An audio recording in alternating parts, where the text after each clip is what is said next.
hereby open this conference on long-term processes in human history, a tribute to Johan Goudsblom.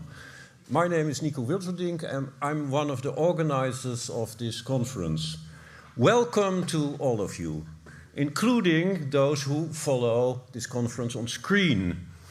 A special welcome to Joop Goudsblom's children, Clara Goudsblom, who is present here, and Frank Goudsblom, who will become later. Oh, he is there present. Oh, I just heard from Clara that he would become later, but he is present also. Thank you. Okay, bye. Welcome. It is now exactly 2 years ago that Joop Goudsblom died. And this is the first public meeting to commemorate him. Because of the corona pandemics, it could not be held earlier. But we are happy to have this meeting now, virtually without restrictions, which is better than we expected only a few months ago. Yet the pandemic is not over, as we just learned this morning when Johan Goudsblom, one of the central organizers of this conference, told us that he had corona, so that he cannot be present here and will follow the conference only on screen. And we will miss him certainly, and we hope that without his presence, this conference will proceed orderly. I do not have to explain to you the aims of this conference. It's a tribute to Johan Goudsblom. And it will bring together scholars to discuss a variety of topics related to the central theme in Goudsblom's work, long-term processes in human history. This afternoon, the focus will be on Joop Goudsblom's work and the person of Joop Goudsblom also, the man and his work. In the coming 2 days, ideas and insights on long-term processes will be presented from different angles. During these 2 days, 6 keynote lectures by excellent and renowned scholars will be given, and no less than 47 papers will be presented in 18 sessions. This is a lot, but, well, perhaps we have to improvise somewhat and things will change, but we hope that it will proceed, as I said, orderly. We are very happy that so many people have shown their interest by presenting the results of their work or just by attending this conference. It's now time to introduce the first speaker, Stephen Mennell from University College Dublin, who actually needs no introduction here because everyone knows him, at least by name. Let me only refer here to a lecture that Goudsblom gave in January 2016 at a conference in Dublin in the honor of Stephen Mennell, where he, Joop Goudsblom, called Stephen the unofficial leader of the network of figurational sociologists in the English-speaking world, which he certainly was and still is. The floor is to Stephen Mennell.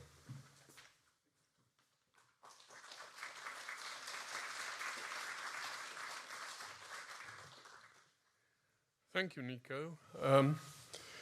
Yes, it's exactly 2 years ago today, on St. Patrick's Day, when Joop died. And we gather here and online today to celebrate Joop both as one of the world's most penetrating sociological minds and as a warm and greatly valued friend and mentor to very many of us. I, for one, miss him every day and sense his absence every day. So first, let me say a little bit about him as a friend. Barbara and I first met Joop and Maria at Norbert Elias's house in Leicester at New Year 1975. It was very obvious immediately that Joop and Maria were devoted followers of Elias, Barbara and I have been there a few days already. We've begun to show signs, fairly severe signs of influenza, so we apologise to Joop and Maria in advance for inevitably giving it to them. They said no, that was fine. They followed Norbert's advice and they took large daily doses of vitamin C so they would not catch it. When they returned to Amsterdam, they were both very ill. That at least proved that Elias was not infallible.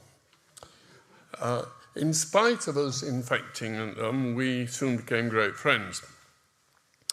At that time, Elias had been sitting on my translation of Vassis Sociologie for about 3 years without paying it any attention.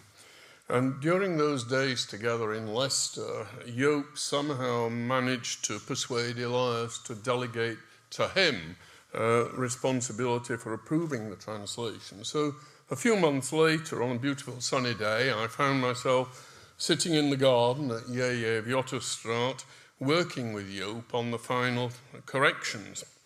That was the first of very many innumerable visits, and I came to see Vjotterstraat as a sort of world headquarters of the kind of sociology that I myself wanted to do. In return, I checked Joop's own translation of his book, Sociology in the Balance, and over the years I checked most of his other writings in English, though actually his English was so nearly perfect that it was never a very large task. On some occasions he was known to correct my English. Later, when I was writing my book, All Manners of Food, Joop offered to promote me for a belated doctorate at the University of Amsterdam. And I said, but I have no connection with the university, to which he replied, you have now. In short, I do owe an immense personal debt to Joop, from whom, as I've often said, I actually learned more about the figurational way of thinking, so to speak, than I did directly from Elias himself. Joop was born in North Holland, an only child. He lived through the wartime occupation of the Netherlands, including the hunger winter of 1944 to 45, which he remembered vividly. Decades later, in the kitchen in Vjotterstraat, I was fuming at the American invasion of Iraq, and I said, people do not like their countries being invaded. And Joop commented dryly, well, I've lived through 2 invasions of the Netherlands. It is true that we didn't like being invaded by the Germans, but we were quite pleased to see the Canadians. And that relative detachment is actually quite characteristic. It didn't actually mean, though, that Joop didn't actually share my indignation at the disaster of Iraq. And had he been alive, he would have shared our indignation, the indignation that we all feel at the invasion of Ukraine. In school, Joop learned Latin, Greek, English, German and French.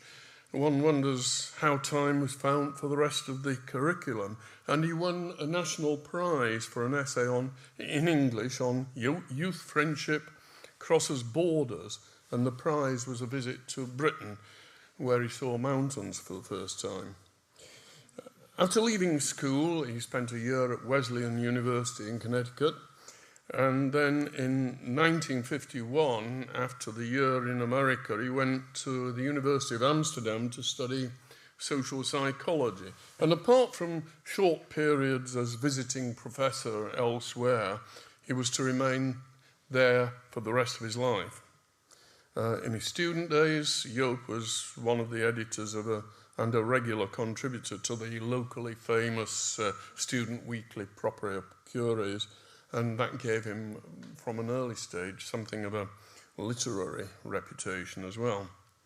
More important, just after he took his degree, Joop met Maria Österreicher, a student in the same faculty. They were married in November 1958, and they were as close a couple as can really be imagined.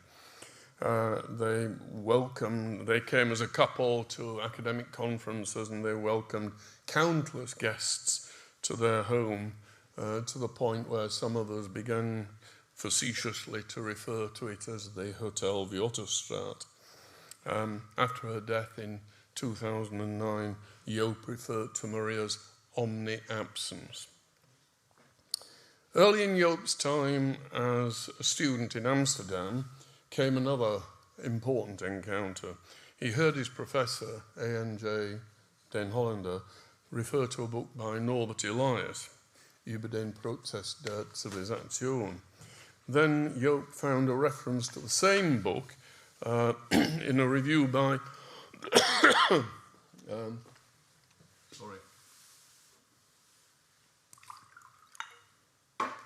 in a review by Menno ter Braak. So he went to the university library and found a copy of the first edition, and it made a profound and lasting impression on him. Later, he used to say that he'd read the book at least a dozen times, and he found new insights every time. Joop finally met Elias in person at the 1956 ISA World Congress of Sociology in Amsterdam, and they remained in close contact from then onwards. Joop once said to me that he was only 80% as intelligent in speaking in English as he was in Dutch, and in German only 60%. In French, he said it was only 40%, and then it isn't worth it, quote unquote. He could, of course, read all three. So, to me, coming from Britain, it seems fairly remarkable that an undergraduate student could read such a huge book in German. The only British case I know of was Eric Dunning, who did the same. Though in the Netherlands it wasn't particularly unusual. But as Joop said in a later essay, Dutch sociologists in the 1950s enjoyed, as it were, a view through the one-way mirror. They were able to read and appreciate the latest sociological research and the latest ideas in English, German and French, and they selected and rejected and innovated, and then they wrote about it in Dutch. And very few people outside the Netherlands could read what they wrote from their insights. But that didn't actually prevent Joop becoming the single most important champion of Elias internationally. And when Joop was a very young hoogleraar in 1968, one of the first things that he and his history colleague Maarten Brands did was to invite Elias to Amsterdam as a visiting professor. I think only Münster got its invitation in earlier. And in Amsterdam, these were turbulent times, the provo phase of student unrest and protest. I've heard stories from Dutch friends about Norbert sitting on the floor in a student-organised seminar on revolution, personal and political. Well, Joop actually survived these turbulent times rather better than other colleagues, such as his doctoral supervisor, Professor Arie den Hollander. Joop was always interested in many questions that would traditionally be regarded as philosophical, which are still, on the whole, debated by social theorists in a rather philosophoidal way, to use Elias's term. But like Elias, Joop always tried to turn these philosophical questions into empirically researchable sociological questions. Joop's doctorate was published in 1960 under the title Nihilism in Kultur. It was a study of the problem of nihilism, a state of mind in which nothing appears to have value or meaning in Western culture. Joop said it stemmed from his own early experience of nihilism, but he acknowledged Maria's help in turning it into a sociological problem. In the book, Nietzsche is a central figure, and the influence of Elias is already evident, but so is that of Talcott Parsons, who was the then dominant sociological theorist, and his influence really did disappear from Joop's books. Joop rapidly became the intellectual leader in alliance, notably with Bram de Zwaan, of what came to be known as the Amsterdam School of Sociology, which for many years had its own journal, the Amsterdam Sociologisch Tijdschrift. The list of candidates whose doctoral theses he supervised is extraordinary, both in its length and the number, 29 doctorates, but also the variety of topics that Joop was able to supervise. Many of his promovendi are here today. Just to give a random selection, their topics included studies on sport, food, Freud and psychoanalysis, art history, nuclear deterrence in the Cold War, the Dutch honours system, informalisation, opiate addiction, behaviour in meetings, the behaviour of concert audiences, human-animal relations, and jokes. The common thread was Joop's developmental perspective and his refusal to join in the retreat of sociologists into the present that was so general in the post-war years. Few of the topics that he supervised were really mainstream sociology, at least at the time. Some of them became so later. Part of his success as a supervisor was his openness, his serious interest in the various topics of his promovendi, which were seldom his own topics. And he had a sharp eye for what was good and relevant, and the pleasure that he showed when he found something really good was very encouraging. But though generally friendly and supportive, at the same time it has to be recorded that he could be very critical and maintained a very high standard in scholarship and style. He was a prolific essayist, both as a polemicist for his own developmental and processual sociology against more mainstream approaches, but also on a wide range of empirical topics. Like the theses he supervised, his own essays often explored unfamiliar sociological territory. Many of them were collected in 3 volumes of essays published in Dutch. They often contain aphorisms, flashes of brilliance, such as this gem, which is as pithy a summary of the theory of civilizing processes as you will ever find. Quote, "More people are forced more often to pay more attention to more other people," unquote. Probably not enough of his Dutch essays have been translated into English or any other language, but he did also write extensively in English. Occasionally, he was translated back from Dutch, from English into Dutch. I remember him telling me how embarrassed his Dutch translator was when he pointed out to her that when you referred to a man o' war, he meant a ship, not a person. What all of Joop's work had in common was an underlying concern with long-term social processes, which at last brings us to the topic of this conference. A good place to start is a modest little book with a decidedly immodest title, The Course of Human History, which he wrote in collaboration with the ecological historian Eric Jones and me. It had its origins in a seminar that we ran in collaboration with both Joop and when both Joop and Eric were visiting professors in Exeter. Joop wrote chapters on ecological regimes and the rise of organised religion,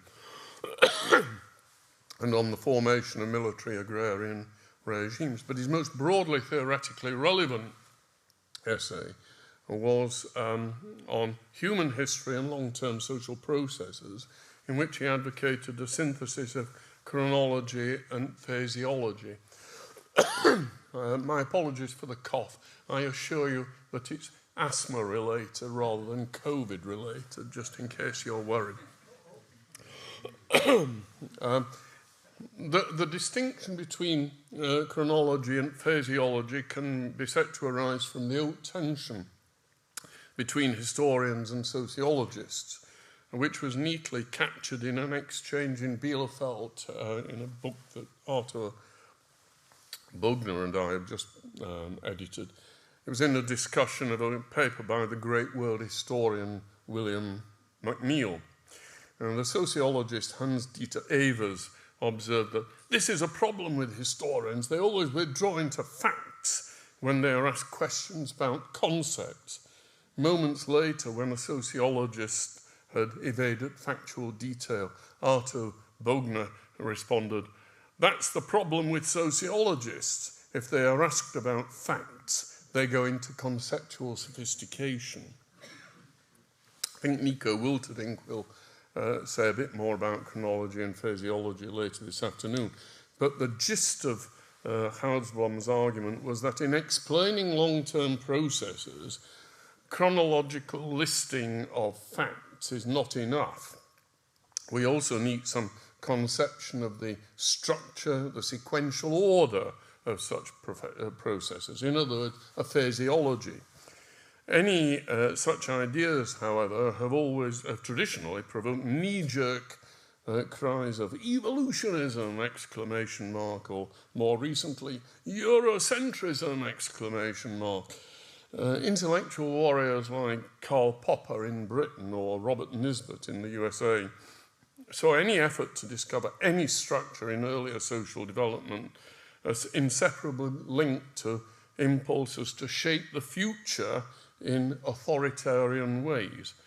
Many of the objections they raised pertain to the entire tradition of constructing phase models, from Plato and Aristotle to Karl Marx and Herbert Spencer. But, as Joop put it, they continue to recognize the spirit of Plato in virtually every attempt at discovering stages of social development. But as Joop saw, we do need some idea of stages within social processes, especially long-term processes. Indeed, some of the major stages of social development are not the major ecological changes have always been accepted. The agrarian revolution and the industrial revolution, and maybe the information revolution through which we're living now. Before those, however, Joop argued, there was a prior ecological revolution, the gradual establishment of the human species monopoly of fire, which considerably antedated the biological evolution of the modern form of human beings. Joop worked on his book, Fire and Civilization, for about a decade, and I think he regarded it as his most important book. It involved him in venturing into a territory where few sociologists dare to tread, far back into prehistory, into the evidence of archaeology, paleoanthropology, ethology, and ecology. The human use of fire goes back at least to the era of Homo erectus, and there must have been a time when our evolutionary ancestors, forebears, could not use fire, let alone make fire. Many cultures have myths, of course, like Prometheus, about how the use of fire was first acquired, but Joop argues that it could not have been a single event. Rather, it was a long process that saw reverses as well as advances. In the early phases, fire was probably sometimes lost. Today, however, we know of no human society that has lacked the use of fire. Moreover, it's a skill that is monopolized by the human species. The effects of this have been profound. It's affected biological evolution and the human diet, and it has decisively tilted the balance of power between human beings and all other animals. Now, although Fire and Civilization was actually well received, many non-sociological readers seem to manage to overlook Joop's central sociological argument, namely that the process of the acquisition of the active use of fire was essentially and necessarily intertwined with the civilizing process in the technical sense of that term. Fire is dangerous. Mastering its dangers involved learning to control fears. It involved a more habitual deferment of gratification embodied in advances in social organisation. The fire had to be guarded. Fuel had to be gathered to keep it going. Both of those things involved an elaboration of a system of rosters, rotas, or shifts. Yeah, turn-taking.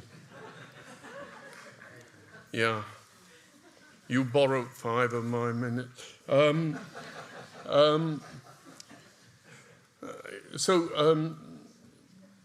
Using fire to cook involves the development of new skills. So does its use in hunting. So does its use in war against other human groups. The book continues the history of fire after this stage into the agrarian industrial period. But that's the main drift. Joop and the whole Goudsblom family were ecologically conscious long before the environment became a mainstream political concern. And in 1993, he published a timely essay. The title in English is The Temptation of Excess, the Environmental Problem as a Problem of Civilization. As usual, he was bang on target in making a connection between the environmental crisis facing the world and the theory of civilizing processes. If the world's ecological problems are to be solved, it's certainly necessary that more people are forced more often to pay more attention to more and more other people. And the essay, in fact, ends on a somewhat pessimistic note, though not as bluntly pessimistic as I myself would put it. I would say that rapacious, rentier capitalism and kleptocratic authoritarian governments make it inconceivable that enough of the world's human population will develop habitual self-restraint to the extent necessary to avert climate catastrophe. By the 1990s, Joop had become good friends with David Christian, from whom we'll be hearing tomorrow morning, I think. He began to run a court in big history in Amsterdam, tracing, among other things, the impact of ecological transitions on human beings.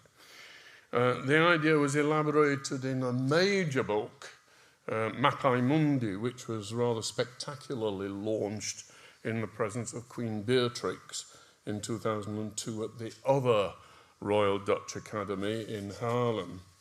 It was edited with the environmental scientist Bert de Vries.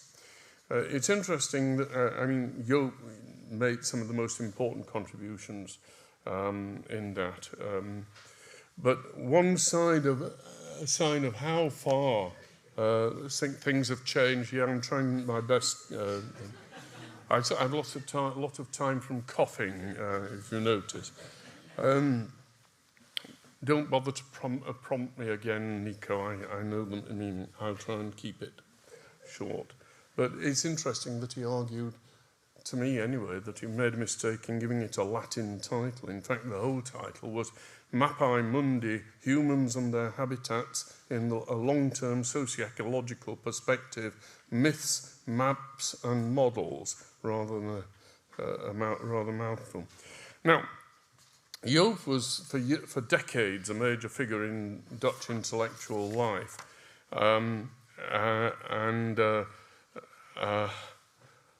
For example, but